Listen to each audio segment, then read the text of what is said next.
जब हमारे जीवन में दुख आता है तो हमारा पहला सवाल होता है, हे मालिक, मेरे साथ ही ऐसा क्यों? हम रोते हैं, परेशान होते हैं और कई बार तो सिमरन करना भी छोड़ देते हैं। लेकिन क्या आप जानते हैं कि संतों की नज़र में दुख का असली मतलब क्या है? आज की ये वीडियो आपके सोचने का नज़रिया और आपकी ज़िंदगी हमेशा के लिए बदल देगी। प्यारी साथ संगत जी, आज हम हजूर जी महाराज की उन अनमोल शिक्षाओं पर बात करेंगे जो हमारे टूटते हुए मन को जोड़ने का काम करते हैं। हम सब सुख चाहते हैं, लेकिन महापुरुष कहते हैं कि कभी-कभी जो दुख हमें तोड़ता है वही हमें मालिक के सबसे करीब लाता है। संत फरमाते हैं कि ये संसार कर्मों का खेल है। सुख और दुख ये दोनों हमारे ही पुराने कर्मों का फल है।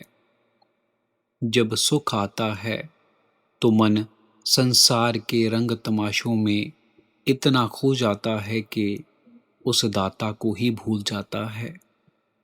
लेकिन जब दुख का थपेड़ा पड़ता है तब मन घबराता है और उसे मालिक की याद आती है। हजूर जी अक्सर कहते हैं कि वह सुख किस काम का जो हमें मालिक से दूर कर दे, और वह दुख तो एक वरदान है जो हमें तड़पा कर गुरु के चरणों में ले आए। एक सुंदर उदाहरण से समझिए।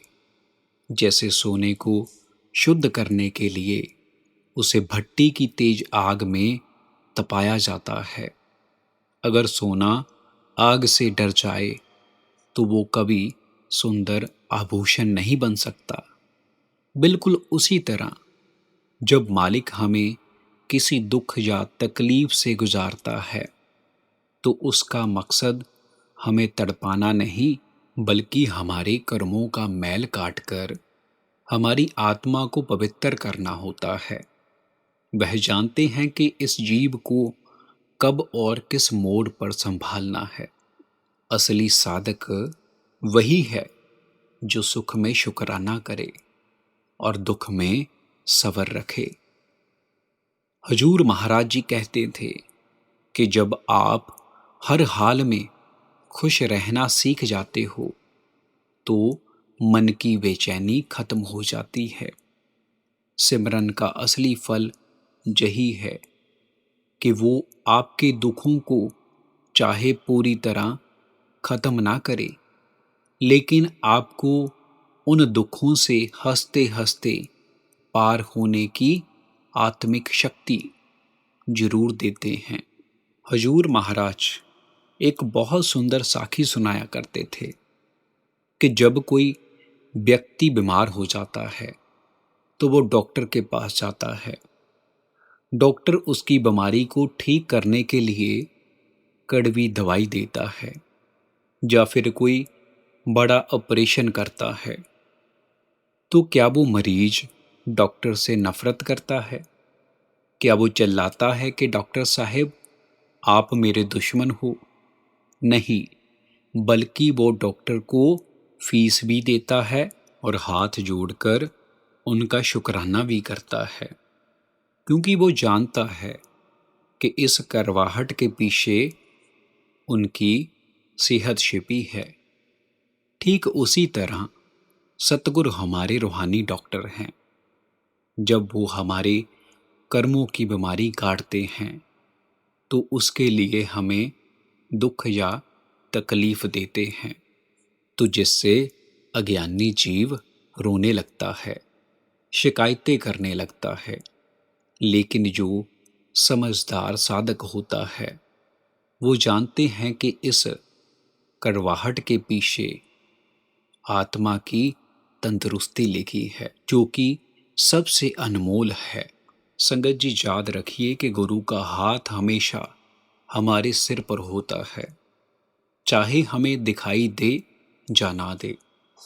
जैसे एक कुम्हार मिट्टी का घड़ा बनाते समय बाहर से तो उस पर तेज थपकियां मारता है, चोट करता है, ताकि घड़े को सही आकार मिल सके।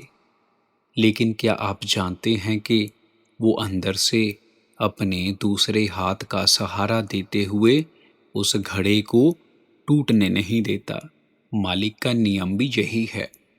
बाहर से दुनिया की तकलीफें, बीमारियां या परेशानियां हमें चोट करती हुई महसूस होती हैं, लेकिन अंदर से सतगुरु का दया मेहर का हाथ हमें पूरी तरह थामे रखता है।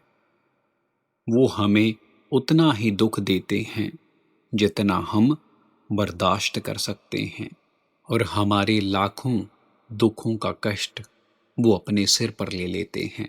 मालिक की अदालत में देर हो सकती है, लेकिन अंधेर कभी नहीं। दुख कोई सजा नहीं है, बल्कि आत्मा को पाक साफ करने का गुरु का एक गुप्त तरीका है। जब दुनिया के सारे दरवाजे बंद होते हैं, तभी भीतर का दरवाजा खुलता है। इसलिए संगत जी, आज के बाद जब भी जीवन में कोई मुश्किल घड़ी आए, तो मन को उदास मत होने दें। रोएं मत। घबराने की बजाय पूरे प्यार से सिमरन में बैठ जाइए। अपने मालिक के चरणों में ध्यान लगाकर कहिए कि हे दाता, जैसी तेरी रजा, मैं उसी में खुश हूँ। तूने सुख दिया है तो तेरा शुक्राना है, तूने दुख दिया है तुझे भी तेरा शुक्राना है। इसे मैं भाना मानकर मंजूर करता हूँ। जब आप पूरी तरह खुद को उनके हवाले कर देते हैं, तो वो आपकी उंगली थामकर आपको हर तूफान से हंसते हंसते बाहर निकाल लेते हैं।